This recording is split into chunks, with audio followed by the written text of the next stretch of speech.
طب بصوا بقى، عشان الموضوع ده بقى بايخ قوي بغض النظر عن النتائج اللي حصلت النهارده في الدوري، عايز افهم حاجه بقى بالنسبه للمحكمه الدوليه اللي هي اصلا ما اعلنتش على اي حاجه في القضيه. ازاي انت بتعلن عندك على الصفحه الرسميه بتاعتك ان انت المحكمه الدوليه حكمت ليك ان الدوري هيستمر معاك والدوري بتاعك وانت كسبان، ومع العلم ان مفيش اي جلسه ظهرت؟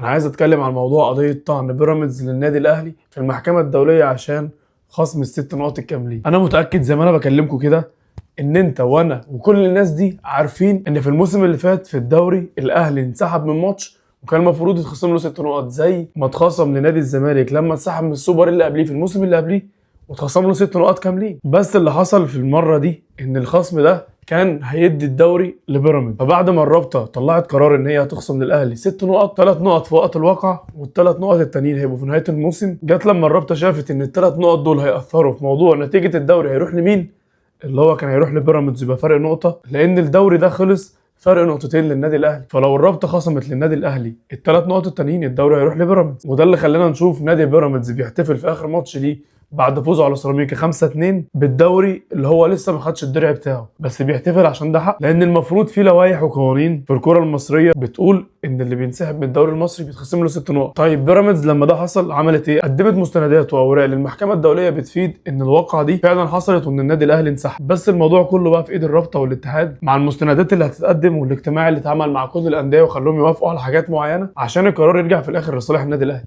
زي ما لجأوا للظروف القهريه اللي هي انا لسه عارفها امبارح واتفاجئت بيها. ايه السبب؟ السبب ان النادي الاهلي وهو رايح الماتش في رمضان حصل عطل في طريق عباس العقاد بسبب صلاه التراويح، فالفريق اتاخر على ميعاد المباراه وما راحش. طب بذمتكم انتوا شايفين ان ده سبب قهري؟ يعني انا عارف ان السبب القهري ده المفروض زلزال، بركان، حاجه غريبه حصلت، مطر، رعد، بصوا حاجات، يعني حاجات قهريه، ده مش سبب قهري. وده اصلا كلام مش ما يدخلش على دماغ الطفل في ابتدائي، ده بالعكس الطفل ووالده واسرته راحوا الاستاد في الصيام علشان يستنوا لقاء السوبر او لقاء القمه اللي هو الاهلي والزمالك في الدوري المصري من قبل الفطار، وفضلوا قاعدين في الاستاد مستنيين النادي الاهلي يجي عشان يلعب الماتش، وفي الاخر النادي الاهلي ما جاش. والسبب ايه؟ عشان ما فيش حكام اجانب. يعني ده سبب يخليك ما تروحش؟ ده سبب يخليك ما تروحش ماتش؟ طب مع احترامي ليك يا بطل الدوري، انت ما رحتش الماتش استحمل العقوبات، ما تخشش بقى تقول انا هنسحب وهعمل واسوي عشان تضغط الرابطه ان هي تخصم لك 3 نقط بس عشان تاخد الدوري. انت بحركه زي دي يعني بينت قوي الدوري بيتحسب ازاي ولا بيمشي ازاي ولا بيتكسب ازاي. فالموضوع ده كده خلى شكلنا وحش قوي بره في الكوره، وبقينا معروفين الدوري عندنا بيروح فين وبيتعمل فيه ايه. طب انا عايز افهم حاجه بقى بالنسبه للمحكمه الدوليه اللي هي اصلا ما اعلنتش على اي حاجه في القضيه. ازاي انت بتعلن عندك على الصفحه الرسميه بتاعتك ان انت المحكمه الدوليه حكمت ليك ان الدوري هيستمر معاك والدوري بتاعك وانت كسبان، ومع العلم ان مفيش اي جلسه ظهرت في الجدول المعلن عنه من المحكمه الدوليه اللي هو من يوم 3 مارس لحد يوم 18 مارس، مفيش ولا اي جلسه بتتكلم على الموضوع قضيه صاحب الدوري؟ انت عرفت منين؟ انا عايز اعرف انتوا عرفتوا منين.